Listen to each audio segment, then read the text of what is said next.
नववा अध्याय मार्कंडेय जी का माया दर्शन। सूत जी कहते हैं, जब ज्ञान संपन्न मार्कंडेय मुनि ने इस प्रकार स्तुति की, तब भगवान नर नारायण ने प्रसन्न होकर मार्कंडेय जी से कहा। भगवान नारायण ने कहा, सम्मान्य ब्रह्म ऋषि शिरोमणि, तुम चित्त की एकाग्रता, तपस्या, स्वाध्याय, संयम और मेरी अनन्य भक्ति से सिद्ध हो गए हो। तुम्हारे इस आजीवन ब्रह्मचर्य व्रत की निष्ठा देखकर हम तुम पर बहुत ही प्रसन्न हुए हैं। तुम्हारा कल्याण हो। मैं समस्त वर देने वालों का स्वामी हूँ, इसलिए तुम अपना अभिष्ट वर मुझसे मांग लो। मार्कंडेय मुनि ने कहा, देव देवेश शरणागत भयहारी अच्युत, आपकी जय हो, जय हो। हमारे लिए बस इतना ही वर पर्याप्त है कि आपने कृपा करके अपने मनोहर स्वरूप का दर्शन कराया।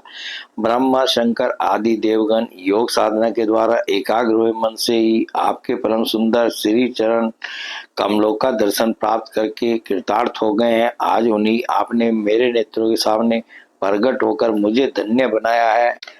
पवित्र कीर्ति महानुभावों के शिरोमणि कमल नयन, फिर भी आपकी आज्ञा के अनुसार मैं आपसे वर मांगता हूँ। मैं आपकी वह माया देखना चाहता हूँ जिससे मोहित होकर सभी लोक और लोकपाल अद्वितीय ब्रह्म वस्तु ब्रह्म में अनेकों प्रकार के भेद विभेद देखने लगते हैं। सूर्य जी कहते हैं, सोनक जी, जब इस प्रकार मार्कंडेय मुनि ने भगवान नर नारायण की इच्छा अनुसार स्तुति पूजा कर ली एवं वरदान मांग लिया, तब उन्होंने मुस्कुराते हुए कहा, ठीक है, ऐसा ही होगा। इसके बाद में अपने आश्रम बद्री वन को चले गए। मार्कंडेय मुनि अपने आश्रम पर ही रहकर निरंतर इस बात का चिंतन करते रहते कि मुझे माया के दर्शन कब होंगे। वे अग्नि, सूर्य, चंद्रमा, जल, पृथ्वी, वायु, आकाश एवं अंतःकरण में और तो क्या सर्वत्र भगवान का ही दर्शन करते हुए मानसिक वस्तुओं से उनका पूजन करते रहते। कभी कभी तो उनके हृदय में प्रेम की ऐसी बाढ़ आ जाती कि वे उसके प्रवाह में डूबने उतराने लगते। उन्हें इस बात की भी याद न रहती कि कब कहाँ किस प्रकार भगवान की पूजा करनी चाहिए। सोनक जी, एक दिन की बात है, संध्या के समय उस भद्रा नदी के तट पर मार्कंडेय मुनि भगवान की उपासना में तन्मय हो रहे थे। ब्राह्मण उसी समय एकाएक बड़े जोर की आंधी चलने लगी। उस समय आंधी के कारण बड़ी भयंकर आवाज होने लगी और बड़े विकराल बादल आकाश में मंडराने लगे। बिजली चमक चमक कर कड़कने लगी और रथ के दोरे के समान जल की मोटी मोटी धाराएं पृथ्वी पर गिरने लगी। यही नहीं, मार्कंडेय मुनि को ऐसा दिखाई पड़ा कि चारों ओर से चारों समुद्र समूची पृथ्वी को निगलते हुए उमड़े आ रहे हैं। आंधी के वेग से समुद्र में बड़ी बड़ी लहरें उठ रही हैं, बड़े भयंकर भंवर पड़ रहे हैं और भयंकर ध्वनि कान फाड़े डालती हैं। स्थान स्थान पर बड़े बड़े मगर उछल रहे हैं। उस समय बाहर भीतर चारों ओर जल ही जल दिखता था। ऐसा जान पड़ता था कि उस जल राशि में पृथ्वी ही नहीं स्वर्ग भी डूबा जा रहा है। ऊपर से बड़े वेग से आंधी चल रही है और बिजली चमक रही है, जिससे संपूर्ण जगत संतप्त हो रहा है। जब मार्कंडेय मुनि ने देखा कि इस जल प्रलय से सारी पृथ्वी डूब गई है, उद्भिज, स्वेदज, अंडज और जरायु चारों प्रकार के प्राणी तथा स्वयं वे भी अत्यंत व्याकुल हो रहे हैं, तब वे उदास हो गए और साथ ही अत्यंत भयभीत हुए। उनके सामने प्रलय समुद्र में भयंकर लहरें उठ रही थी, आंधी के वेग से जल राशि उछल रही थी और प्रलयकालीन बादल बरस बरस कर समुद्र को और भी बढ़ते जा रहे थे। उन्होंने देखा कि समुद्र ने द्वीप, वर्ष और पर्वतों के साथ सारी पृथ्वी को डुबा दिया। पृथ्वी, अंतरिक्ष, सर्ग, ज्योतिर्मंडल, ग्रह, नक्षत्र एवं तारों का समूह और दिशाओं के साथ तीनों लोग जल में डूब गए। बस उस समय एकमात्र महामुनि मार्कंडेय ही बच रहे थे। उस समय में पागल और अंधे के समान जटा फैलाकर यहाँ से वहां और वहां से यहाँ भाग भाग कर अपने प्राण बचाने की चेष्टा कर रहे थे। वे भूख प्यास से व्याकुल हो रहे थे। किसी और बड़े बड़े मगर तो किसी और बड़े बड़े तिमिंगल मच उन पर टूट पड़ते। किसी ओर से हवा का झोंका आता तो किसी ओर से लहरों की थपेड़े उन्हें घायल कर देते। इस प्रकार इधर उधर भटकते भटकते वे अपार अज्ञानांधकार में पड़ गए, बेहोश हो गए और इतने थक गए कि उन्हें पृथ्वी और आकाश का भी ज्ञान न रहा। वे कभी बड़े भारी भंवर में पड़ जाते, कभी तरल तरंगों की चोट से चंचल उठते। जब कभी जल जंतु आपस में एक दूसरे पर आक्रमण करते, तब ये अचानक ही उनके शिकार बन जाते। कहीं शोकग्रस्त हो जाते तो कहीं मोहग्रस्त, कभी दुखी दुख के निमित्त आते तो कभी तनिक सुख भी मिल जाता, कभी भयभीत होते तो कभी मर जाते, तो कभी तरह तरह के रोग उन्हें सताने लगते।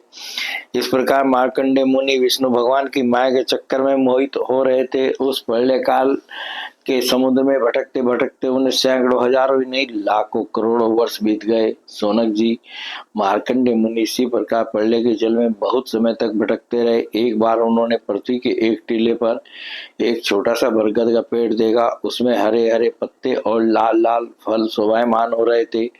बरगद के पेड़ में ईशान कोण पर एक डाल थी, उसमें एक पत्तों का दोना सा बन गया था। उसी पर एक बड़ा सा सुंदर नन्हा सा शिशु लेट रहा था। उसके शरीर में ऐसी उज्जवल छटा छिटक रही थी जिससे आसपास का अंधेरा दूर हो रहा था। वह शिशु मरकत मणि के समान सांवला सांवला था।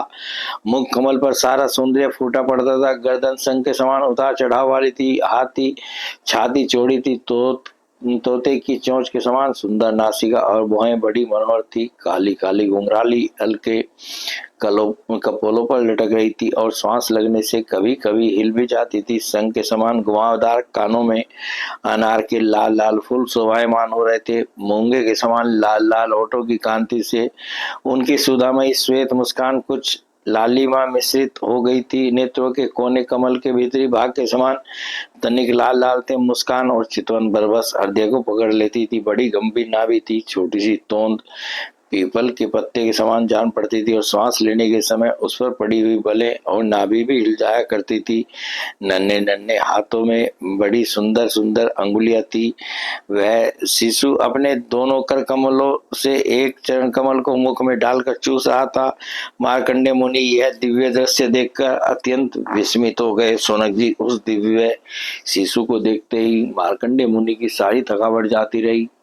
आनंद से उनके हृदय कमल और नेत्र कमल खिल गए। शरीर पुलकित हो गया। उस नन्हे से शिशु के इस अद्भुत भाव को देखकर उनके मन में तरह तरह की शंकाएं, यह कौन है इत्यादि आने लगी और वे उस शिशु से ये सब बातें पूछने के लिए उसके सामने सरक गए। अभी मार्कंडेय जी पहुंच भी न पाए थे कि उस शिशु के श्वास के साथ उनके शरीर के भीतर उसी प्रकार घुस गए जैसे कोई मच्छर किसी के पेट में चला जाए। उस शिशु के पेट में जाकर उन्होंने सब की सब वही सृष्टि देखी जैसी प्रलय के पहले उन्होंने देखी थी।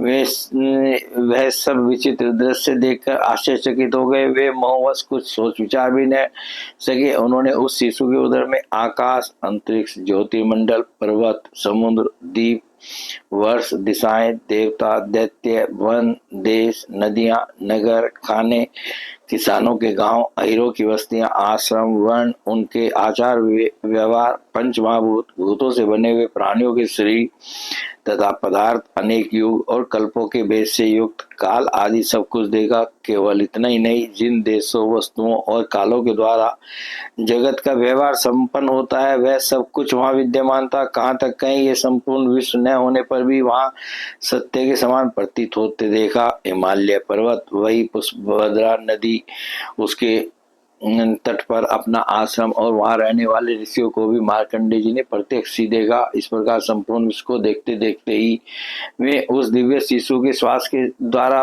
ही बाहर आ गए और फिर प्रलयकालीन समुद्र में गिर पड़े। अब फिर उन्होंने देखा कि समुद्र के बीच में पृथ्वी के टीले पर वही बरगद का पेड़ ज्यों का त्यों विद्यमान है। उसके पत्ते के दोनों में वही शिशु सोया हुआ है। उसके अधरों पर प्रेमामृत से परिपूर्ण मंद मंद मुस्कान है और अपनी प्रेमपूर्ण चितवन से वह मार्कंडेय जी की ओर देख रहा है। अब मार्कंडेय मुनि इंद्रियातीत भगवान को जो शिशु के रूप में क्रीड़ा कर रहे थे और नेत्रों के मार्ग से पहले ही हृदय में विराजमान हो चुके थे, आलिंगन करने के लिए बड़े श्रम और कठिनाई से आगे बढ़े। परंतु सोनक जी, भगवान केवल योगियों के ही नहीं, स्वयं योग के भी स्वामी और सबके हृदय में छिपे रहने वाले हैं। अभी मार्कंडेय मुनि उनके पास पहुंच भी न पाए थे कि वे तुरंत अंतर्ध्यान हो गए। ठीक वैसे ही जैसे अभागे और असमर्थ पुरुषों के परिश्रम का पता नहीं चलता कि वे फल दिए बिना ही क्या हो गया, सोनक जी, उस शिशु के अंतर्ध्यान होते ही वह बरगद का वृक्ष तथा प्रलयकालीन दृश्य एवं जल भी तत्काल लीन हो गया और मार्कंडेय मुनि ने देखा कि मैं तो पहले के समान ही अपने आश्रम में बैठा हुआ हूँ। बोलिए भगवान श्री कृष्ण की जय।